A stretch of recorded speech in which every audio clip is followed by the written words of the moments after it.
بسم الله الرحمن الرحيم. إلى حضرة النبي محمد المصطفى رسول الله صلى الله عليه وسلم وإلى آله وصحبه أجمعين، وإلى حضرات جميع الأنبياء والمرسلين عليهم الصلاة والسلام، وإلى حضرات جميع الأولياء والصالحين وجميع المؤمنين والمؤمنات والمسلمين والمسلمين الأحياء منهم والأموات، وإلى حضرات آبائهم وأمهاتنا وأجدادنا وجداتنا وعشيرتنا ومعلمينا ومن لهم حقوق علينا. شكر الله لهم الفاتحة. أعوذ بالله من الشيطان الرجيم. بسم الله الرحمن الرحيم. الحمد لله رب العالمين الرحمن الرحيم مالك يوم الدين. إياك نعبد وإياك نستعين اهدنا الصراط المستقيم صراط الذين أنعمت عليهم غير المغضوب عليهم ولا الضالين.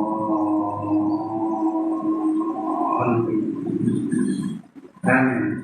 الحمد لله الذي هدانا لهذا وما كنا لنهتدي لولا أن هدانا الله، والصلاة والسلام على أشرف الأنبياء والمرسلين وعلى آله وصحبه أجمعين. رب اشرح لي صدري ويسر لي أمري واحلل عقدة من لساني يفقهوا قولي.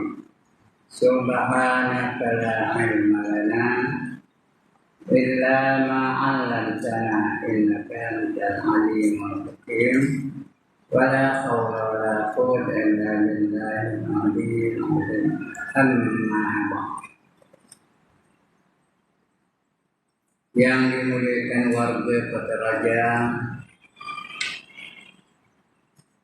yang berbahagia Ustaz-Ustaz, sahabat-sahabat, pemimpin-pemimpin setempat, seterusnya tuan-tuan, puan-puan, hadirin-hadirat muslimin, muslimat yang dirahmati Allah sekalian. Alhamdulillah, puji kesyukuran dipanjatkan kepada Allah Subhanahu wa Ta'ala. Dan lebih lagi bersyukur saya karena saya dapat datang dalam masa yang ditetapkan. Tadi di jalan raya tidak ada jam, ada keserkatan, tak boleh lalu.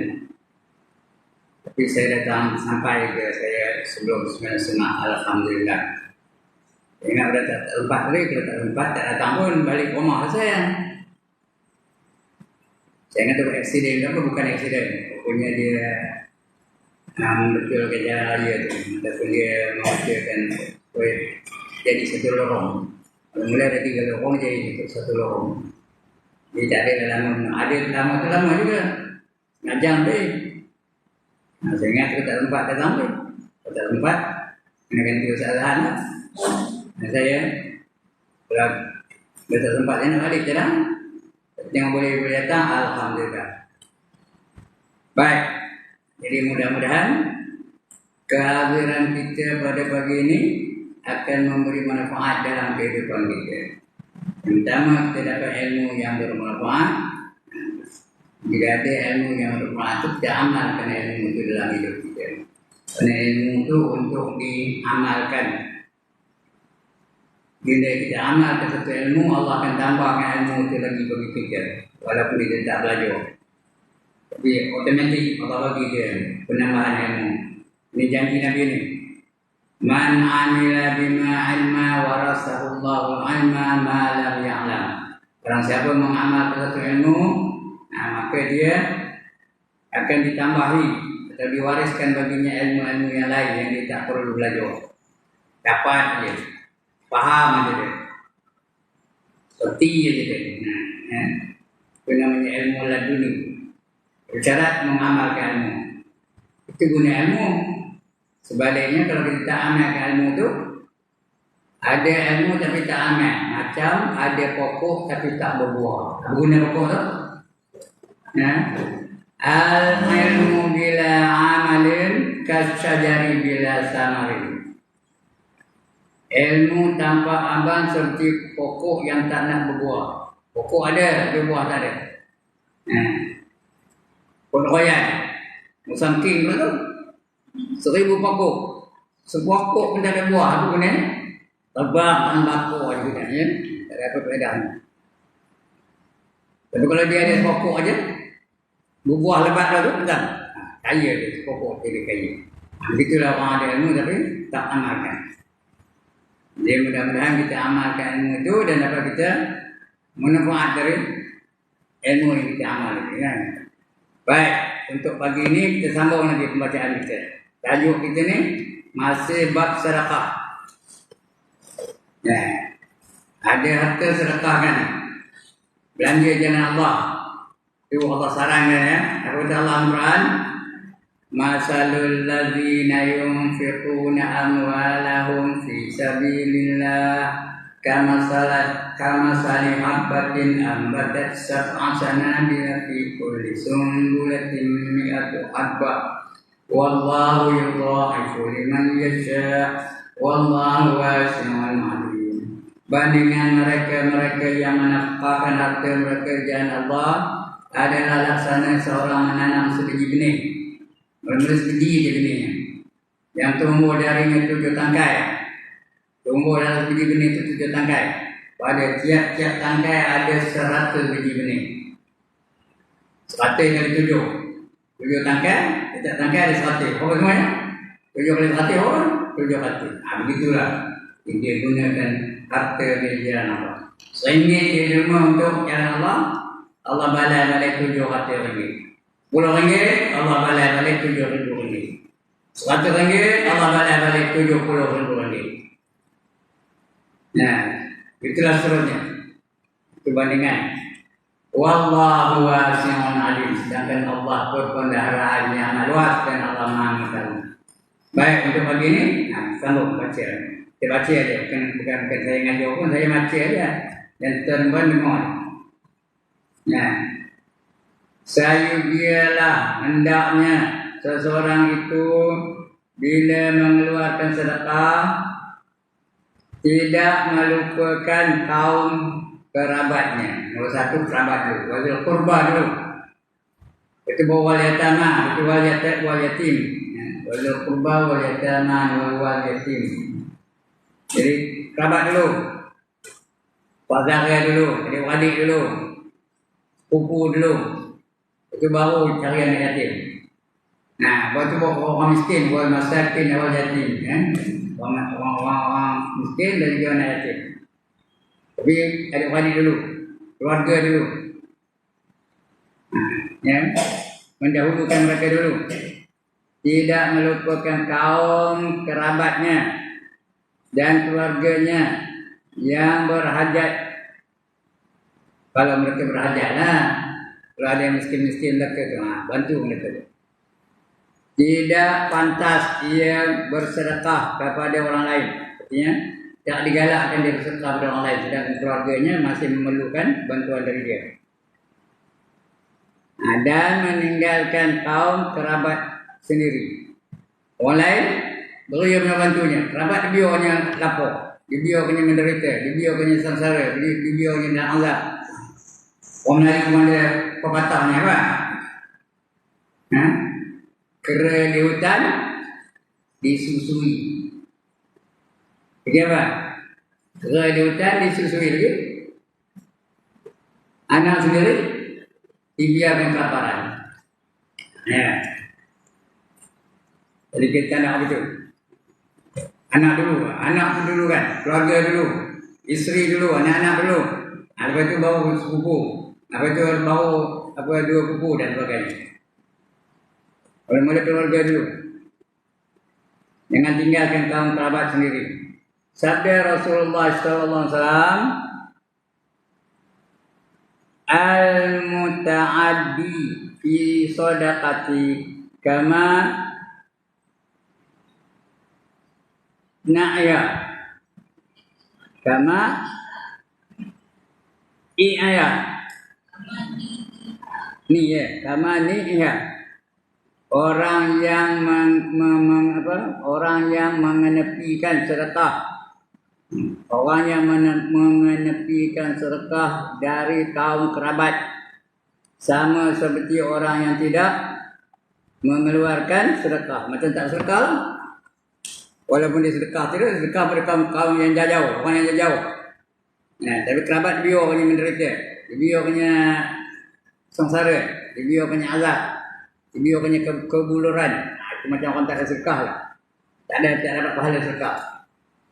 Ada sebuah riwayat menyebut barang siapa yang bersedekah kepada orang luar sedangkan dia mengetahui, dia tahu, bukan tak tahu, kalau tak tahu lain cerita. Dia tahu, sedangkan dia mengetahui bahawa kaum kerabatnya lebih memerlukan sedekah itu. Nescaya Allah tidak akan menerima sedekahnya. Dia sedekah pada orang luar tu tak dapat pahala. Sedangkan sahabat yang kerabat yang memerlukan, bukan sahabat yang kerabat yang memerlukan bantuan dari dia. Bunyi sebuah sabda yang lain pula.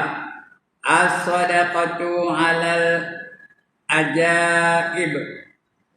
Sadaqatun wa sadaqatu 'alal aqarib.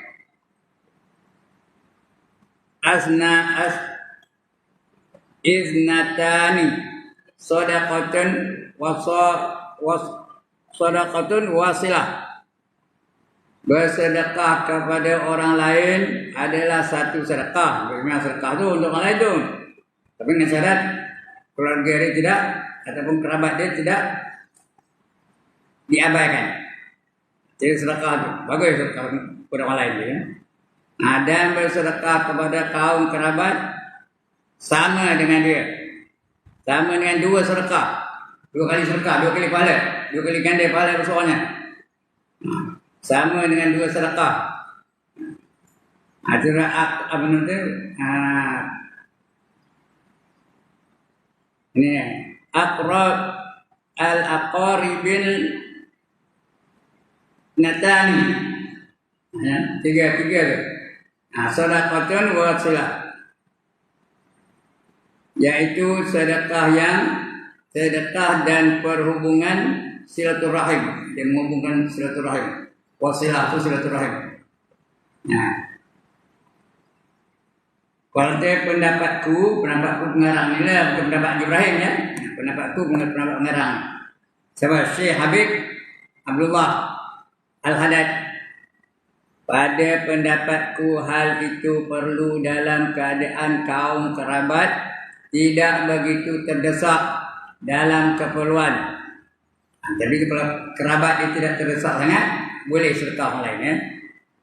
Kalau tidak, maka mereka lebih berhak kepada sedekah itu dari orang yang lain-lain. Dari orang yang lain, dia kerabat lebih dulu.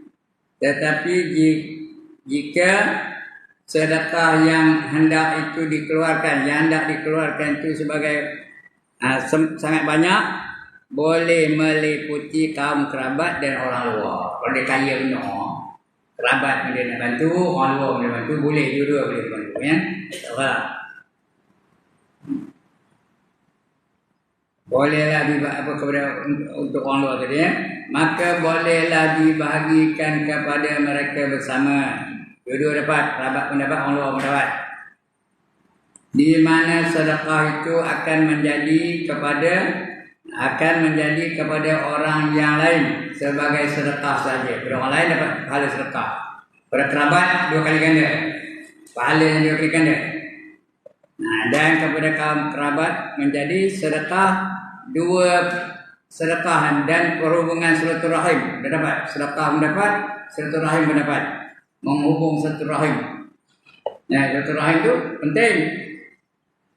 Mana yang dah putus itu dihubungi balik. Ada seorang, ini saya dah cerita sini ni. Malaikat maut itu datang menziarahi Nabi Isa. Dia ziarah Nabi Isa sembang, lalu berdoa. Apa kata lemak? Orang ni 3 hari dia jumpa ni, lepas tu cabut dan nyawanya. Iya, kena kena kata dia Nabi Isa. Kena kena tau. Pandai pula orang kamu gajah kena kena.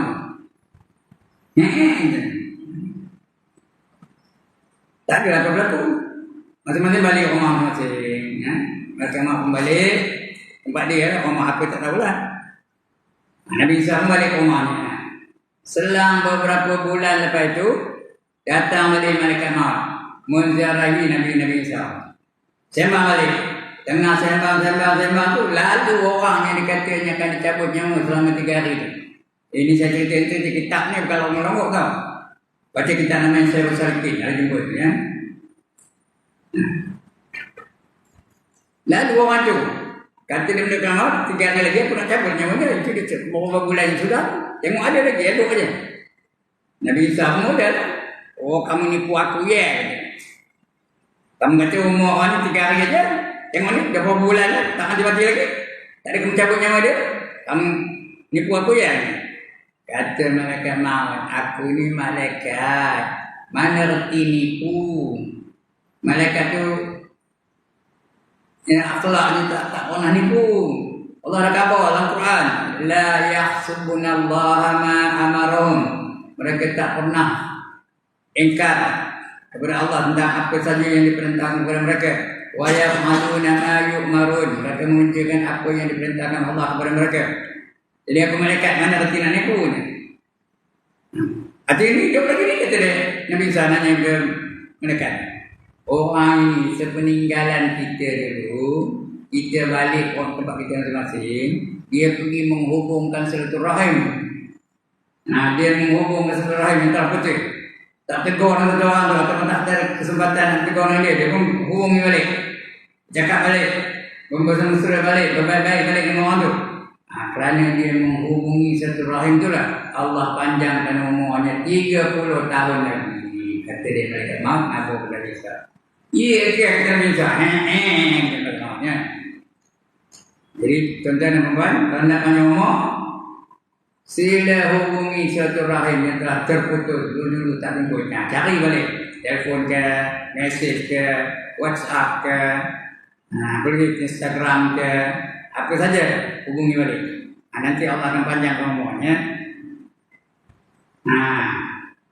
Kalau nak pendek umur, putuskan silaturahim.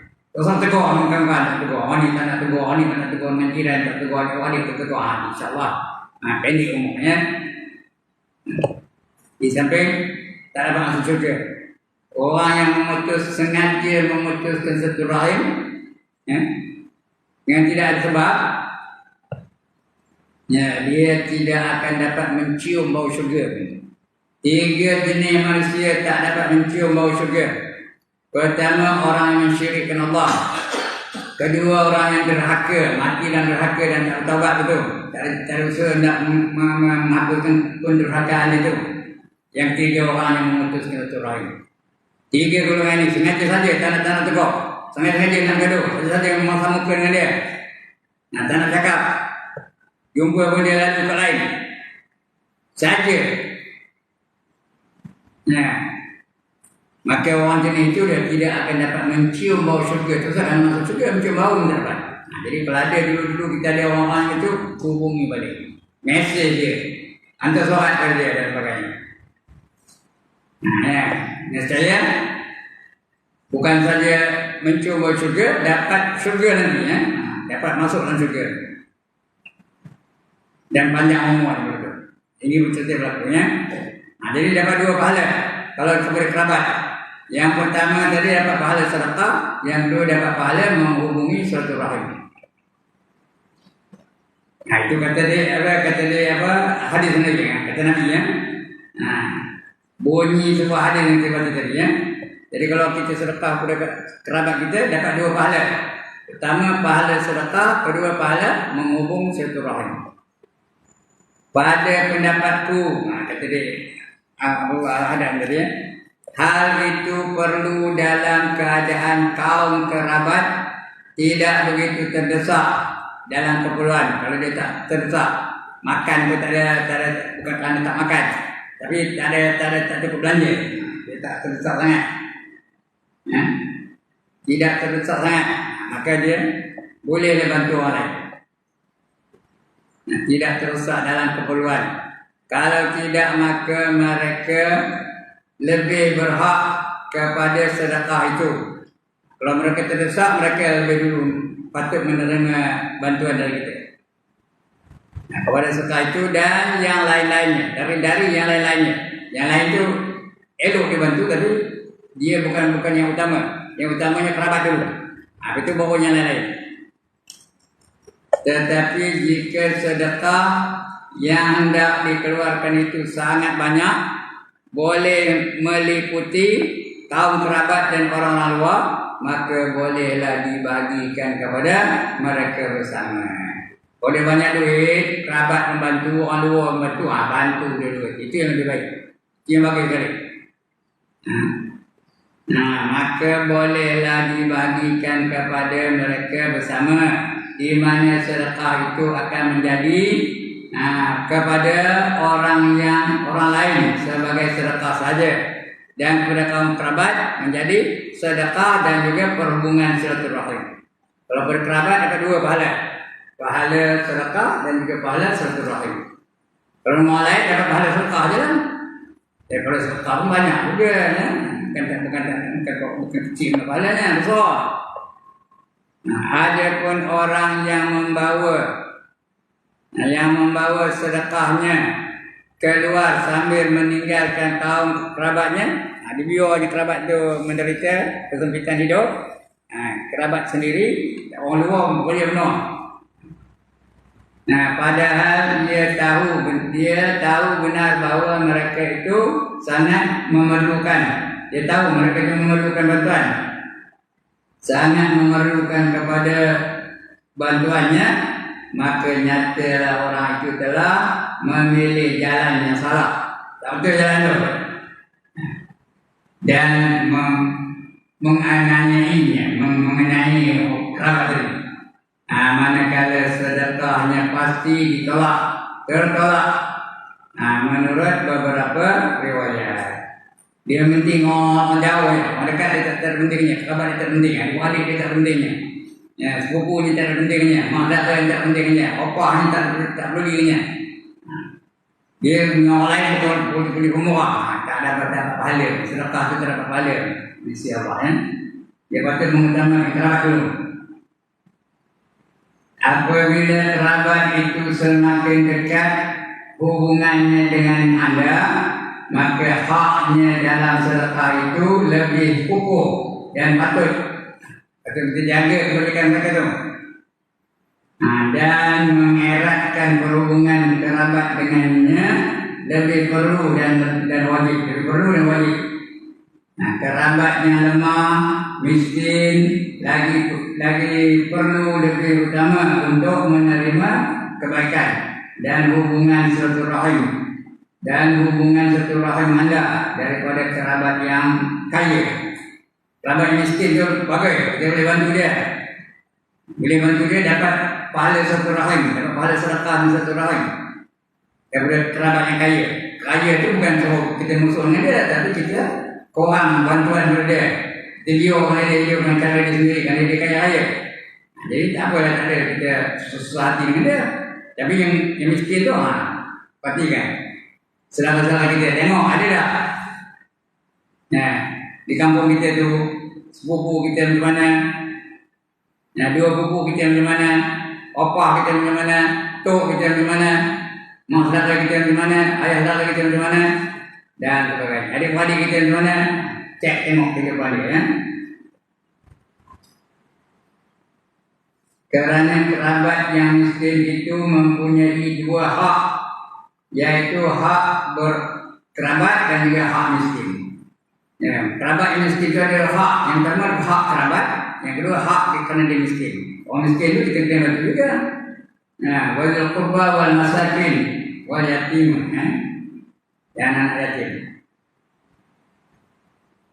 Allah Subhanahu wa taala telah mengiringkan perintah telah mengiringkan perintah untuk berbuat baik kepada kaum kerabat dengan berbuat baik kepada kaum fakir, miskin, fakir dan miskin dalam beberapa ayat Al-Quran. Ya.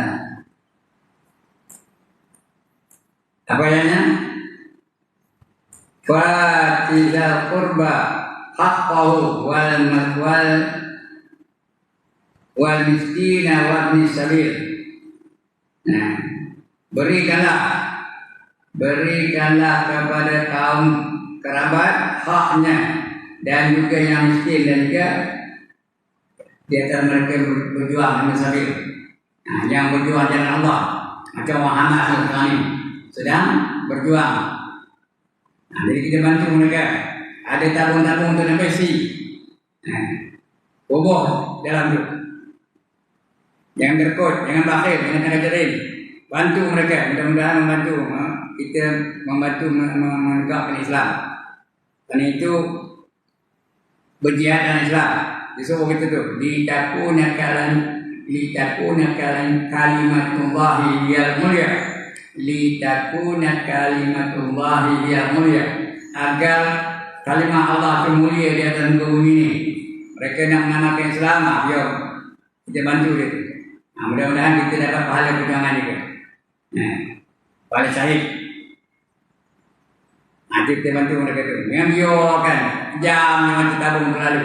Isi dia. Bantu mereka.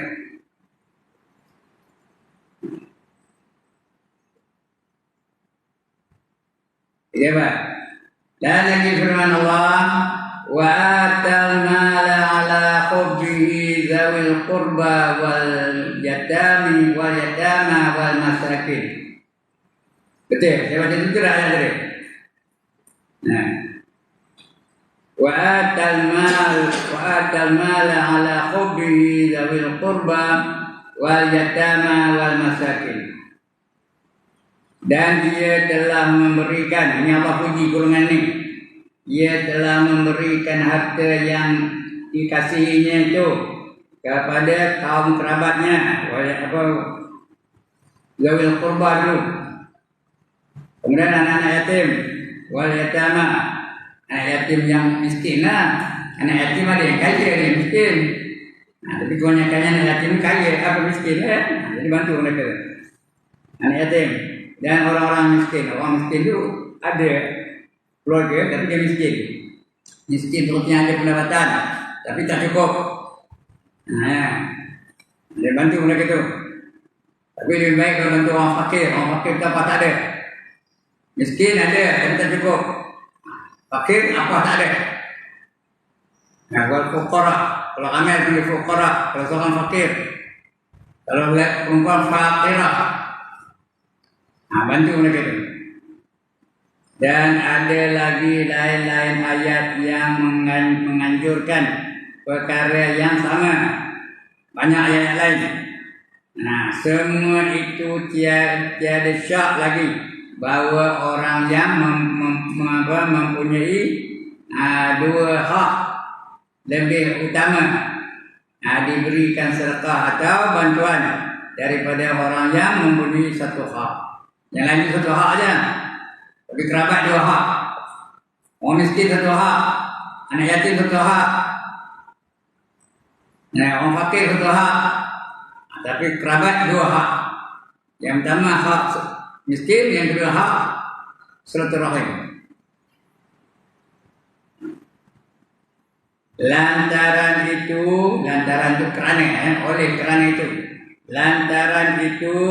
hendaklah setiap hamba yang mendapat taufik dari Allah, kita dapat taufik dari Allah kan? Dapat petunjuk dari Allah. Yang serta tu, bila kita serta itu kita maknanya kita melaksanakan taufik dari Allah kan?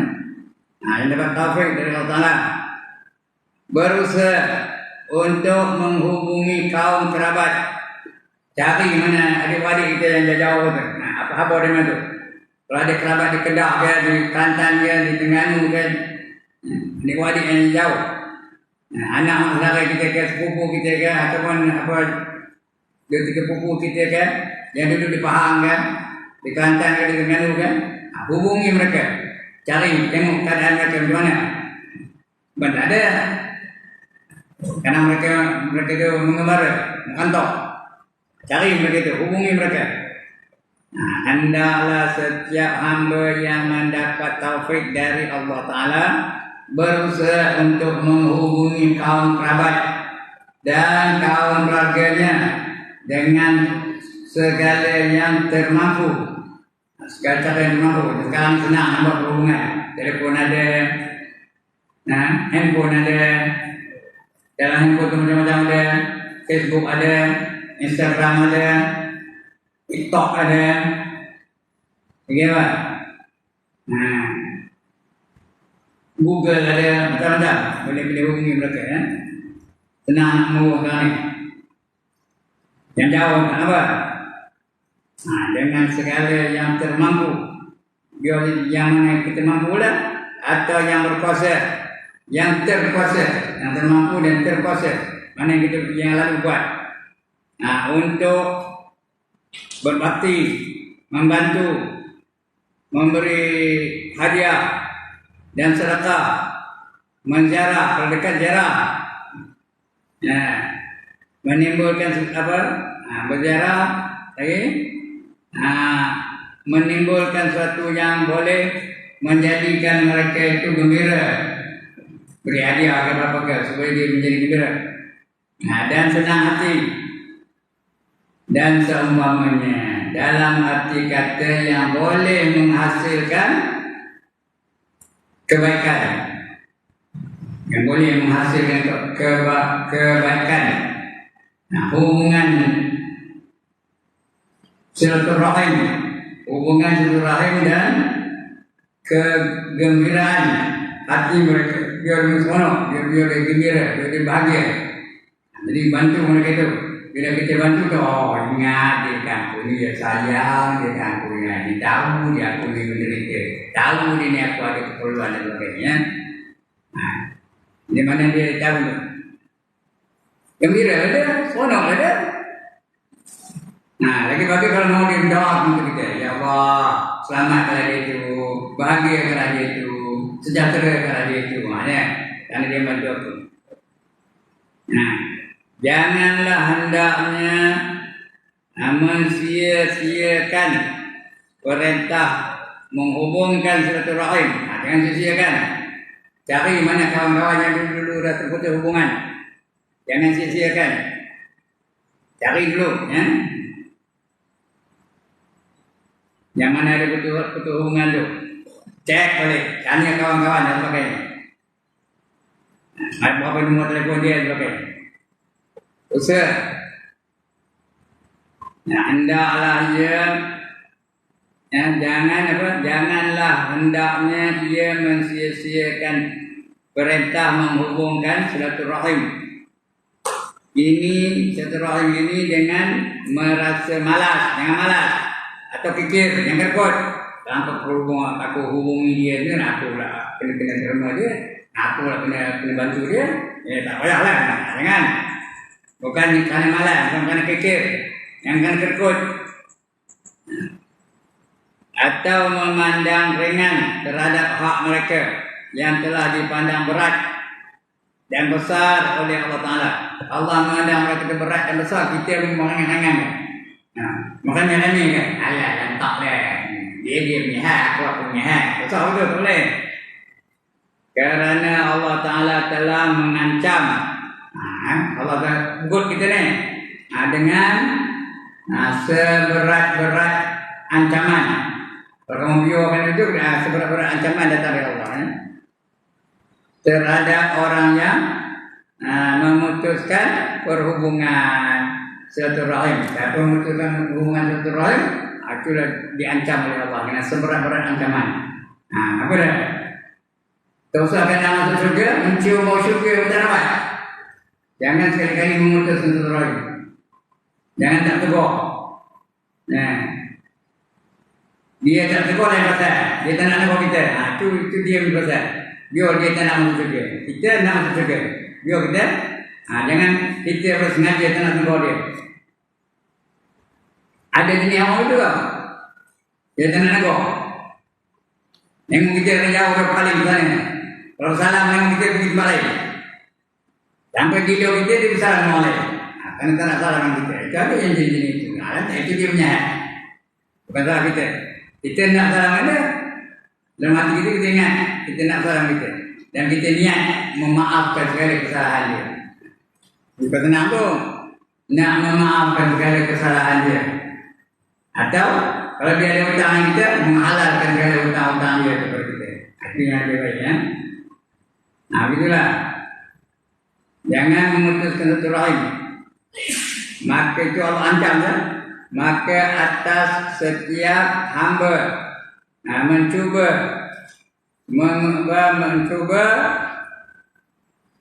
menjalankan perintah ini dengan kadar yang boleh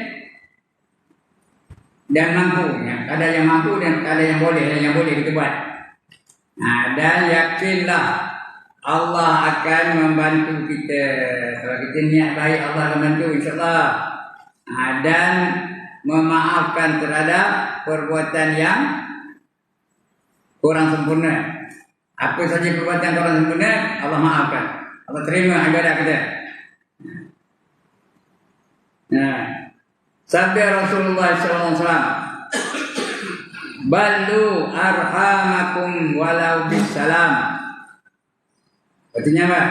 Berhubungkanlah kaum kerabat kamu meskipun dengan mengangkat salam. Mungkin dengan memberi salam. Dengan bawaannya bagi salam. Assalamualaikum. Ataupun telefon dia, Assalamualaikum. Saja dan jumpa saja nak tanya apa. Itu aja. Udah. Kalau masyarakat bagi salam. Kalau boleh bantu. Kalau tidak bagi salam ya. Yakni hubungilah mereka itu sekadar kemampuan kamu. Mana mampu tu hubungi mereka. Lain tak mampu, dia duduk jauh di luar negara, telefon tak ada, kawan-kawan tak tahu di mana dia berada. Itu lain cerita. Kawan-kawan kita doa untuk dia. Kalau jauh doa untuk dia. Selamatkanlah saudara aku ni, selamatkanlah sepupu aku ni, selamatkanlah pak saudara aku ni, sebagainya. Doa untuk dia. Kalau tak boleh nak hubungi dia, melalui Allah kita doa dengan dia. Dapat pahala tu. Jangan putus asa.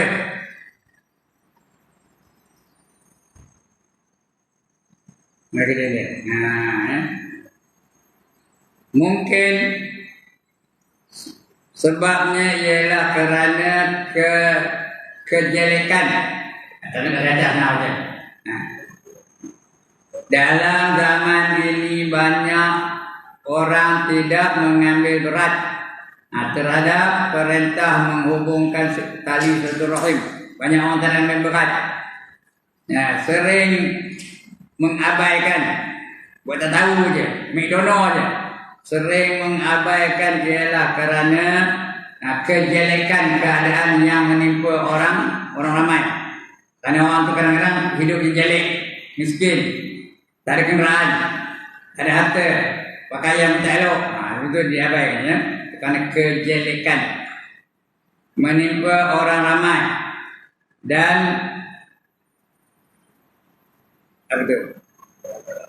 dan negara miskin. Seperti sukarnya pencarian, suka nak hidup, nak dapat duit susah, dan sampai jalan mencari rezeki, tak dapat jalan nak mencari rezeki, sempit, jalan mencari rezeki sempit, jenuh mencari rezeki tak dapat, mancing ikan tak dapat, mencari kayu api tak mau jual, tak laku jual. Macam minum ayam mati semua ayam tu, habis sempit rezekinya. Ataupun mungkin disebabkan kurangnya tangan yang murah, kurangnya orang nak bantu dia, kurangnya tangan yang murah pada masa itu. Sehingga telah banyak orang yang mahu menghubungkan tali kerabat. Sehingga tidak banyak orang yang mahu menghubungkan tali persaudaraan, kerabat dan persaudaraan. Ya, karena kesempitan hidup. Saya sibuk mencari rezeki. Tak sempat nak bermusra, tak sempat nak bergaul, tak sempat nak beramah-ramah dan sebagainya. Jadi tak boleh nak apa, tak mampu. Itu sebab itu sekarang payah kita nak menghubungi silaturahim. Jadi apa? Tersebut di dalam beberapa hadis Nabi sallallahu alaihi wasallam bahwasanya menghubungkan tali silaturahim itu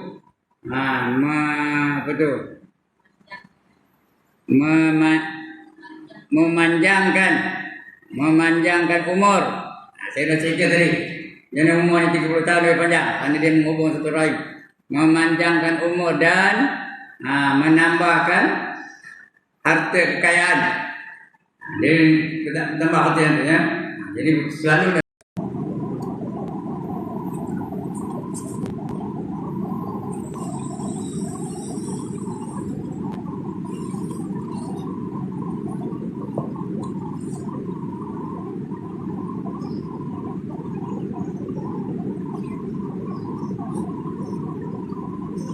tersebut dalam beberapa hadis Nabi sallallahu alaihi wasallam bahawa menghubungkan tali silaturahim itu memanjangkan umur dan menambahkan harta kekayaan, dan bahawasanya dalam riwayat yang lain pula Allah Ta'ala telah meluaskan rezeki setengah-setengah kaum serta menggandakan harta kekayaan mereka, tetapi dia tidak pernah memandang dan memberkati mereka. Ya, betul. Memberkati mereka itu sejak mula mereka hidup. Disebabkan mereka itu lebih mengabaikan silaturahim saja, nak diabaikannya, tak peduli, tak ambil tahu langsung. Mengabaikan silaturahim antara kaum kerabat. Maka jadilah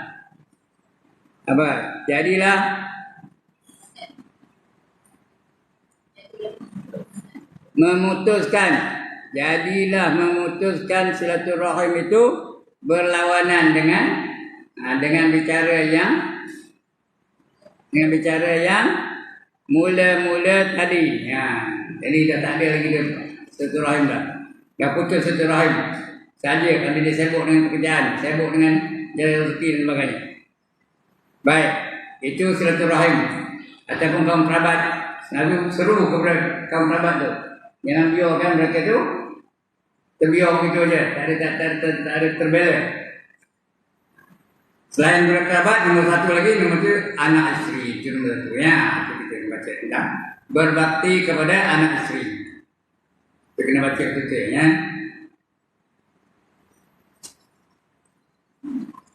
Adapun berbakti kepada anak isteri dan orang-orang yang berada di dalam tanggungan seseorang, seperti orang yang dipeliharanya atau orang yang berada di bawah jagaannya, seperti bibinya, orang gajinya dan sebagainya. Itu kena jaga ni, pelihara betul tu, di bawah jagaannya. Maka wajiblah atasnya menanggung nafkah mereka itu. Wajib mereka itu menanggung nafkah mereka itu, seperti makan, minum dan pakai anak-anak. Jangan biarkan anak sampai tak ada berpakaian, sampai tak ada pakaian menutup aurat. Jangan biarkan anak tu tak makan dan sebagainya. Wajib tu. Apa tu wajib? Dibuat dapat pahala, ditinggalkan berdosa. Kedudukannya mesti buat, mesti dipelihara mereka, ya. Jangan bagi mereka menderita. Wajib. Ya. Disebabkan mereka itu telah menderita. Ada pun berbakti kepada anak isteri dan orang-orang yang berada di dalam tanggungan seseorang seperti orang-orang yang dipeliharanya atau orang-orang yang berada di bawah jagaannya, maka wajiblah atasnya menanggung nafkah mereka seperti makan minum dan pakai, juga menjaga hak-hak masing-masing serta memimpin mereka ke jalan yang diredai Allah. Ajar dia sembahyang. Ya, isteri ajar sembahyang dulu. Ajar macam mana nak mandi hadas dan sebagainya. Belum berkawan dengan dia. Itu kewajiban suami tu. Seperti menurunkan tugas dia, kena diajar dia. Fardu ain masa tu dulu. Hak-hak masing-masing tu, dan pakai yang diridai Allah, seperti menunaikan tugas-tugas agama yang boleh menjamin keselamatan mereka di hari akhirat. Betul dengan isteri itu dengan sebab dalam Islam ada panduan. Ada panduan nak milih pasangan. Ada dalam Islam. Ada. Tugas kita tu. Tugas suami untuk menyelesaikan fardu ain isteri. Tugas isteri untuk belajar dengan suami dia. Dan sebagainya. Hendaklah ia menyuruh mereka menunaikan segala yang wajib. Suruh sembahyang. Sebelum dia anak-anak. Anak-anak sudah umur 7 tahun, perintahkan dia sembahyang. Muru auladakum bisolah wa hum abna'u sab'a sinin. Perintahkan anak-anak kamu dengan sembahyang setelah mereka berumur 7 tahun. Subuh, mat pergi sembahyang, timah pergi sembahyang, limah pergi sembahyang, munah pergi sembahyang, Aitun pergi sembahyang, Hamzah pergi sembahyang, Ali pergi sembahyang. Sudah umur 7 tahun. Wa aqribu alaihim wa hum abna'u ashrin. Dan pukul mereka yang meninggalkan sembahyang setelah berumur 10 tahun. Sudah 10 tahun tak nak sembahyang, pukul.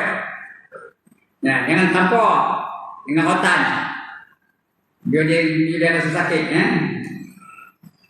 Wa farqu bainahum fil madajid.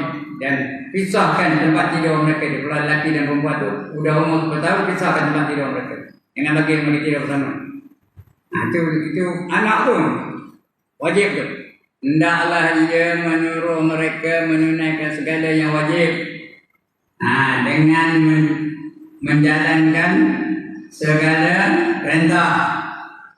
Apa saja perintah puasa Ramadan dan sebagainya. Menjalankan segala perintah Allah dan mematuhi, ya. Dan menjauhkan segala larangannya. Jangan mencuri, jangan senada, jangan merokok, dan sebagainya. Jangan menarak. Dalam hal ini Allah telah berfirman khusus mengenai hak wanita. Apa hak wanita itu? Walahunna mislul ladzi alaihinna bil ma'ruf.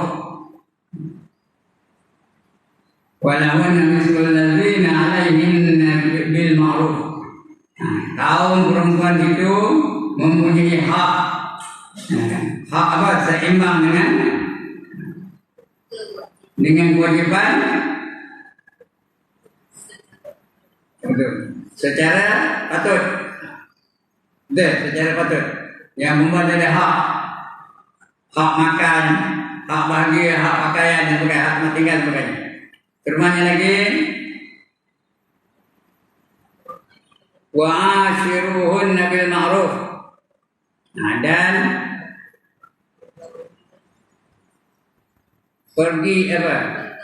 bergaulilah mereka. Yang perempuan itu bergaul dengan mereka itu. Yaitu dengan cara baik, dengan cara yang bagus, dengan cara yang patut. Jangan buat mereka itu seperti pelacur aja. Cari betul, cari cara yang betul-betul. Nah, cara yang baik-baik. Coba bergaul. Diharuskan, boleh. Malahan sunat hukumnya. Bergaul dengan isteri itu, ya. Tapi biar cara-cara yang baik. Nah, jangan paksa-paksa mereka. Nah, bergaullah. Wa ashiruhunna bil ma'ruf. Nah, pergaulilah mereka, yaitu perempuan itu dengan cara yang baik, cara yang patut. Kemudian lagi apa kita nak kata Allah? Fa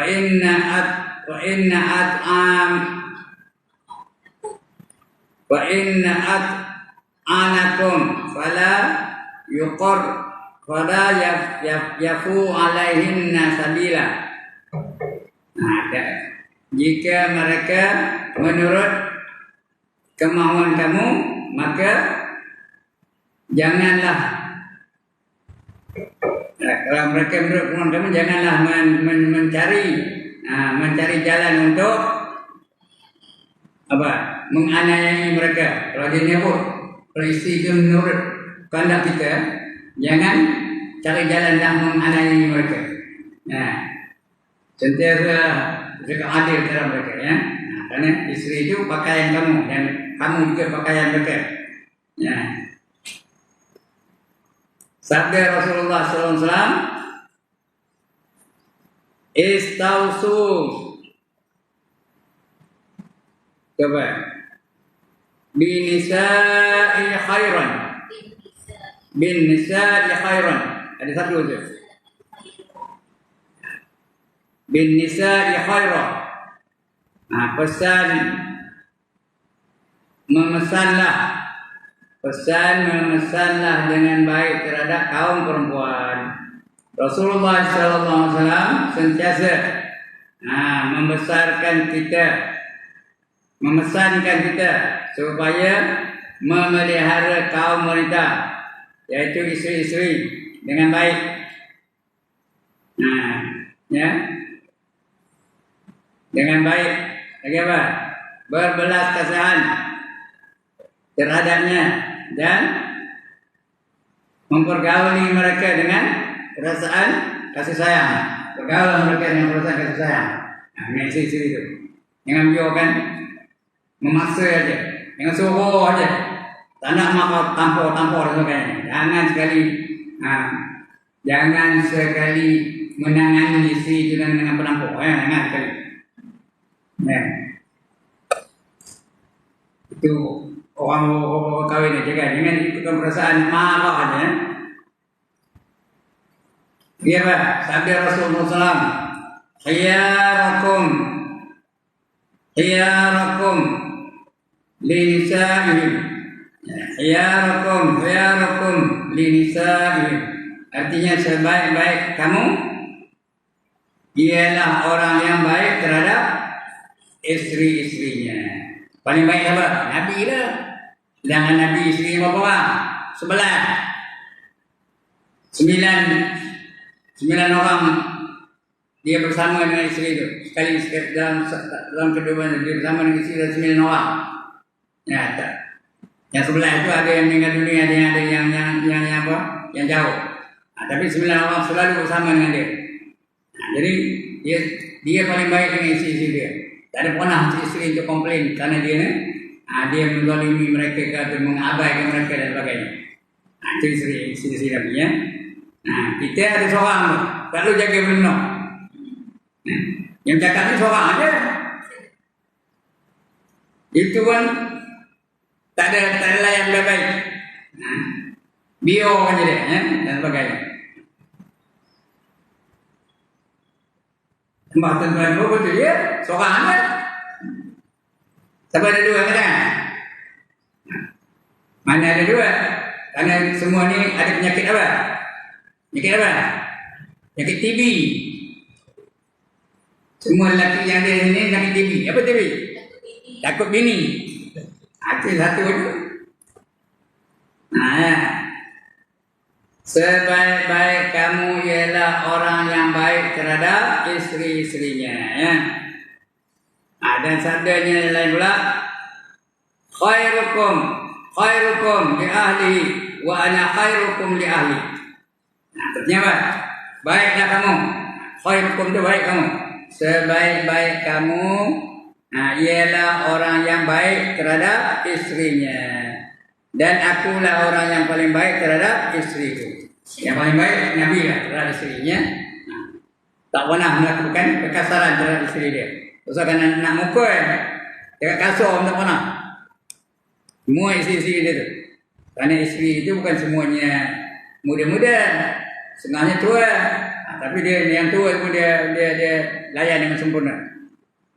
Lantaran itu maka semua orang harus berlaku baik terhadap istrinya. Berlemah lembut, berbelas kasihan, lagi apa? Sentiasa bersabar terhadap kekasarannya kalau dia kasar.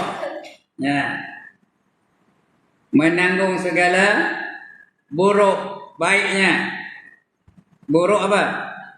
Buruk lakunya. Kalau dia laku buruk, tanggung dia. Tahan dia, sabar. Sabar tu besar pahalanya. Innama yuwaffas sabirun ajrahum bighairi hisab. Menanggung segala buruk lakunya serta bersedia memaafkan segala kecuaian dalam hak dan tugas, dalam hak dan tugas yang wajib atasnya. Dia ada wajib. Ya sebenarnya isteri pun banyak tugas pun. 4 aja tugas dia. Baca kitab namanya Muhimmah. Yang pertama semayang 5 waktu sehari semalam, jangan tinggal. Yang kedua puasa bulan Ramadan. Yang ketiga taat 100% pada isterinya. Itu yang payah tu. Taat 100% pada isterinya. Yang ketiga. Yang keempat, menjaga harta dan maruah dia ketika ketiadaan suaminya. Suami yang tak ada, dijaga maruah dia dan dijaga harta suami itu. Kalau yang 4-4 ni boleh dilakukannya, pilihlah mana-mana pintu syurga yang kamu kehendaki, kata Nabi. Pilih mana? Nak masuk syurga mana? Nak masuk syurga Firdaus boleh. Nak masuk syurga Jannatul Adnin boleh. Nak masuk syurga Darussalam boleh. Nak masuk syurga Jannatul Ma'wa boleh. Nak masuk syurga Jannatul Na'im boleh. Nak masuk syurga Jannatul Khuld pun boleh. Nak masuk syurga Darul Jalal pun boleh. Nak masuk syurga Darul Qarar pun boleh. Tapi 4 je tugasnya. Dengar elok, suami ada sini ni. Isteri tak wajib masak. Faham ke ni? Isteri tak wajib nyapu sampah. Isteri tak wajib basuh kain baju. Lagi apa? Isteri tak wajib menyusu anak, tak wajib. Menyusu anak tak wajib. Tapi kalau mereka nak syurga yang tertinggi, nak apa? Darjat yang tertinggi di syurga, buatlah benda tu. Sekali dia masak, keluar peluhnya, maka peluh itu lagi akan memadamkan neraka. Sekali dia nyapu sampah, sekali sapu tu dapat pahala subhanallah. Tak nak ke? Isteri-isteri? Nak ke sana? Ya? Padahal tak wajib. Tapi Allah bagi dia darjat di akhirat besok. Sekali sapu, sekali dapat satu pahala subhanallah. Dan sekali dia gosok, sentai baju tu, cuci baju tu, sekali subhanallah, subhanallah. Berapa kali subhanallah dapat? Kalau dia menyuci baju suaminya, baju dia, baju anak-anak dan sebagainya. Padahal siapa buat kerja itu betulnya? Suami. Siapa betul masak? Suami. Tak boleh masak, cari orang tukang masak. Siapa betul nyusu anak? Suami. Siapa nak susunya? Suami mana mau keluar susu? Jom cari ibu susu untuk anak-anak. Itu dalam Islam. Tapi kalau tidak kan darjat di sisi Allah buat. Kita yang menyusukan anak kita. Dapat pahala. Hebat. Baca kitab namanya Muhimmah. Khas untuk isteri-isteri. Baca tu. Sini ada baca? Ada? Alhamdulillah. Ada dah ya. Maka menjadi terbaik kalau dia buat ya. Yang apa? Menjadikan terbaik yang buntut menjadi kepala dan kepala menjadi buntut. Buntut jadi kepala, kepala jadi buntut. Itu terbalik kod tu. Macam apa jadi apa tu? Barang siapa yang menjadi pak turut, menjadi pak turut. Barang siapa menjadi pak turut kepada kemahuan hambanya ataupun menjadi mengikut kehendak orang bawahnya, maka perkaranya menjadi terbalik, jadi terbalik. Yang kata ke bawah kata terbalik ya. Yang ke depan dari belakang ke depan. Itu jadi apa? Terbalik kod tu. Jadi terbalik. Yang buntut menjadi kepala, yang kepala menjadi buntut. Artinya yang memerintah jadi yang kena perintah, yang kena perintah jadi pemerintah. Itu terbalik tu. Kita kena yang perintah apa? Suami ar-rijalu qawwamuna 'alan nisa. Lelaki adalah pemimpin kepada kaum wanita. Ini terbalik. Wanita menjadi pemimpin. Alright. Sabda Nabi SAW, lam yaghlaqu qaumu walau amrahum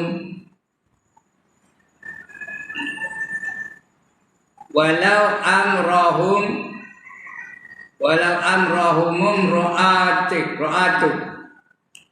Tidak akan beruntung kaum yang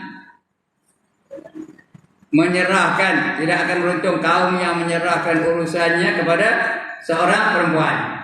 Jangan urusan jadi perempuan yang mengendalikannya. Dia lelaki.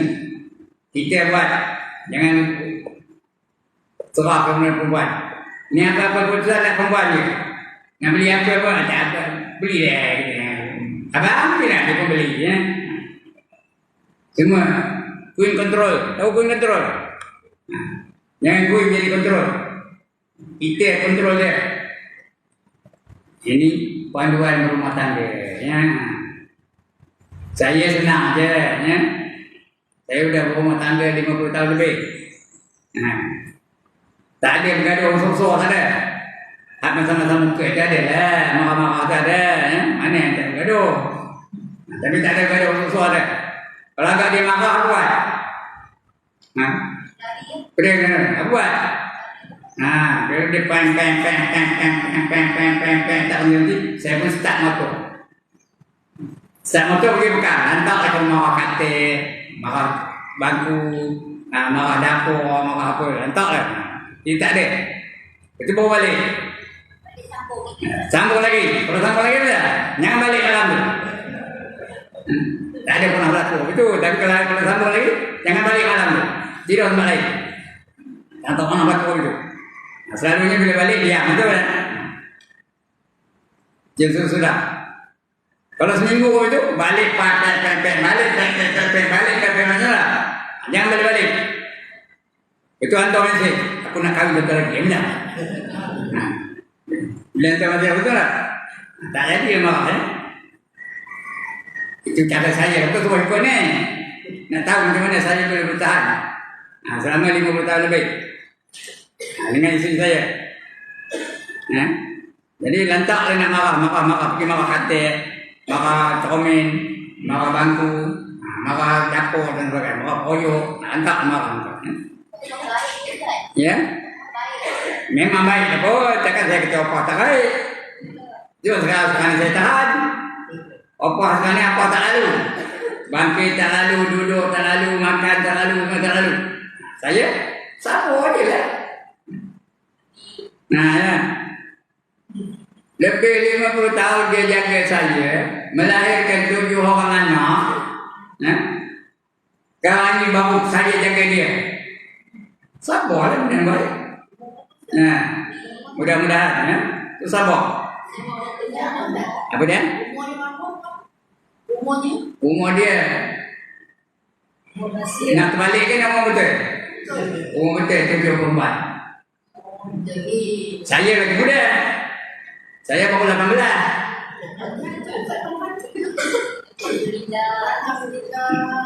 Saya lagi muda dari dia. Saya umur 18. Dia 74 betul lah. Jadi baru lagi tahu cerita saya melawat dia di hospital. Ini betul hospital bawah ni kan. Dia melawat dia. Di belakang tu ada nyonya. Dia tanya saya, itu punya mak? Saya kata, no. Saya kabar dia, saya bilang bini lah. Oh, bini lah. Baru dia no. Begitulah ya. Itu saja nak ngabur. Dia apa ya? Alright.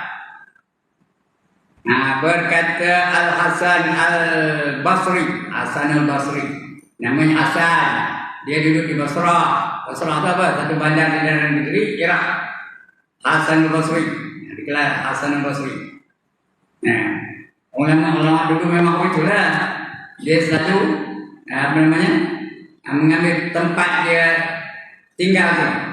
Jadi nama dia. Jadi apa? Jadi gelaran dia. Dia dulu di Basrah, Hasan Al-Basri. Bukhari, dia namanya Ahmad bin Ismail. Tapi dia duduk di Bandar Bukhara. Tahu kan Bandar Bukhara? Di Uzbekistan. Dia imam itu. Lalu dia memakai dia Imam Bukhari. Lagi apa? Abu Mansur Al-Maturidi. Ada orang-orang itu? Pakar tauhid. Namanya Mansur. Abu Mansur, itu bapak si Mansur. Jadi Al-Maturidi itu dia tinggal di kampung Al-Matarud. Nama kampungnya Matarud. Itu namanya Abu Mansur Maturidi. Om lagi pada? Ada tak pernah dengar? Idris Al-Marbawi ada. Nah, namanya dari orang Perak. Bukan Idris pun dari. Nama dia sebenarnya Idris. Tapi orang Melayu, orang Perak itu boleh nama Idris berapa? Dari. Nah, nama dari. Dia duduk mana? Lubuk Merbau. Lalu dia panggil Idris Al-Marbawi. Dia belakang dia Idris Al-Marbawi. Punya tawaduk orang. Dia dapat anugerah tokoh mahal cerah. Dia pun dijemput bagi ceramah. Dia pun naik atas benda tu kan. Assalamualaikum warahmatullahi wabarakatuh. Betul? Waalaikumsalam warahmatullahi wabarakatuh. Itu turun. Turun je. Punya tawaduk. Tak ada ceramah betul. Punya tawaduk apa ni? Pelajar Ibrahim dapat hobi itu suruh ceramah saja. Bekerja dia situ. Itu hebatnya. Anak saudaranya ada seorang ni. Doktor Husni. Jadi apa? Jadi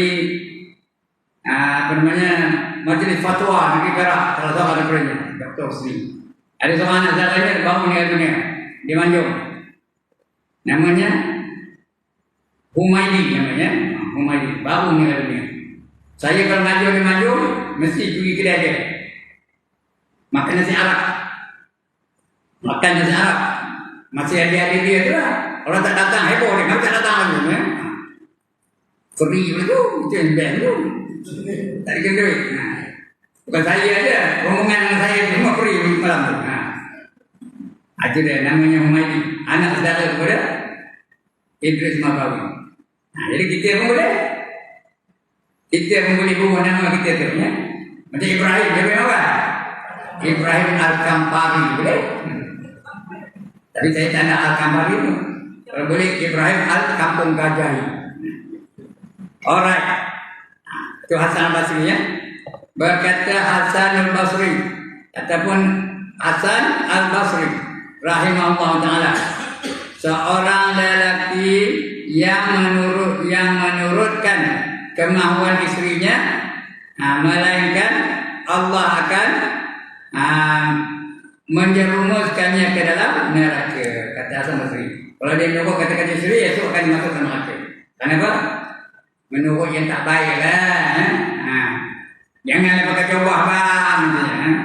Ketik aja nengoknya. Pakai ada flow pendek asalnya, dia pun ikut kakak sendiri. Nah, itu akan masuk neraka. Ya, udah pergi pakai baju Melayu, nak pergi ke masjid, nak berjemaah, nanti lepas dia pergi malam. Dia tokor ni kok. Nah, tak jadi pergi masjid, pergi malam. Nah, itu akan terjumus masuk dalam neraka. Tapi kalau mengajak kebaikan, apa? Nah, mari kita mengaji bang, dia pun mengaji. Mari kita baca Quran bang, kita baca Quran. Kita apa? Nah, ini yang menyalahi syariat. Jangan ikut perintah isteri ya. Nah, wajib adil antara isteri-isteri. Itu akan datang kita baca ya. Cukup sekarang itu ya. Cukup tak? Tuan-tuan membantu cukup kira? Sebuah lah. Nah, saya dah putang dengan John ya. Ustaz mana? Ada? Ada tu? Ada kok? Sekian dulu. Lama berapa kan? Berapa? Saya jam dah mati jam ni. Betul? Ngam-ngam? 10.30? Ya betul. Alhamdulillah. Aku semakan masa lama benar. Baik, sekian dulu. Ampun maaf. Sebelum saya tutup, ada siapa-siapa nak bangkang? Has anybody got any objection? No objection. Alhamdulillah. Objection? Overruled. Has anybody got any problem? Sila. Sana dulu. Okey. Dia bagi laluan okey kan? Yang kita kopi istiqamah pada saudara mara kita kan. Masalahnya laki-laki dia juga yang datang, laki-laki dia juga yang datang. Tak masalah, tapi itulah. Tapi orang lain. Kalau kerabat, bagi orang lain juga. Tapi kalau dia tu kerabat, dia didulukan. Kalau dia tu kerabat, dia didahulukan. Tak masalah kan. Bulan ni dia datang juga kan. Yang lepas dia datang lagi. Kita stop dia datang lagi. Arti dia perlu. Dia perlu datang lah. Kita kena bagi juga lah ya tak? Bagi lah. Apa salah? Nah, hari-hari datang bagi salah. Hari ni nak pakai, esok nak gula, esok nak garam. Bagi je lah salah. Nah, dia betul-betul perlu lah. Nah, kalau tak perlu, jangan bagi. Okey, sana tadi? Isteri dia banyak harta, tak kata bantu berarti isteri perlu minta izin suami. Bantu dengan tidak izin harta dia. Harta dia tak apa. Harta suami tak boleh. Kena ada izin suami dulu ya. Kalau harta dia tak apa ya. Boleh. Cuma lebih baik dia beritahu lah. Khabar ya. Khabar saya nak bantu sana boleh. Faham itu yang lebih baik. Itu adabnya ya. Kalau harta dia tak apa. Tapi harta suami tak boleh. Haram. Suami dapat pahala dia dapat dosa. Okey, lagi? Maknanya Ustaz, kalau suami bagi kita, maknanya dah kita punya lah kan? Kita punya tu. Kita punya maksud kita bagi pada suami. Boleh. Maknanya kita tak payah minta izin pada suami lah dah kan? Minta dulu lah awal-awal lagi. Boleh saya belanjakan buat asalkan baik ya. Asalkan tidak melanggar syariat. Okey lagi? Udah.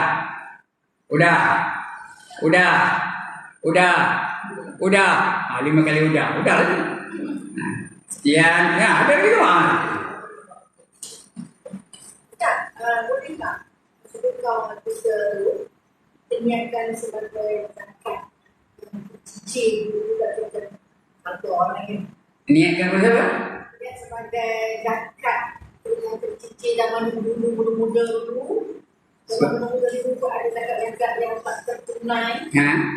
Boleh ke sedekah sekarang ni kita niatkan zakat tercicil? Zakat.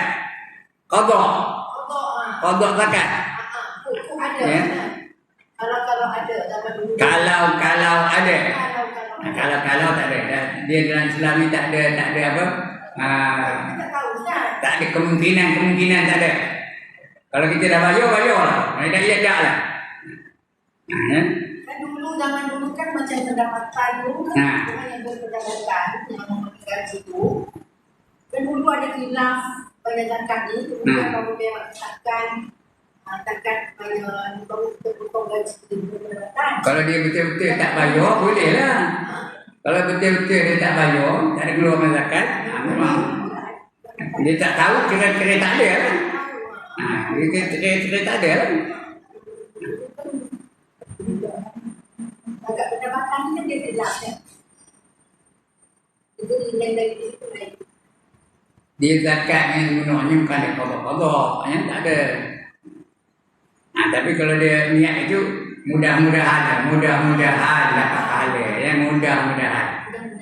Pahala dan tak dosa itu siapa menentunya? Allah Ta'ala, ya. Mudah-mudahan dapat pahala. Boleh tu, ya. Okey, lagi?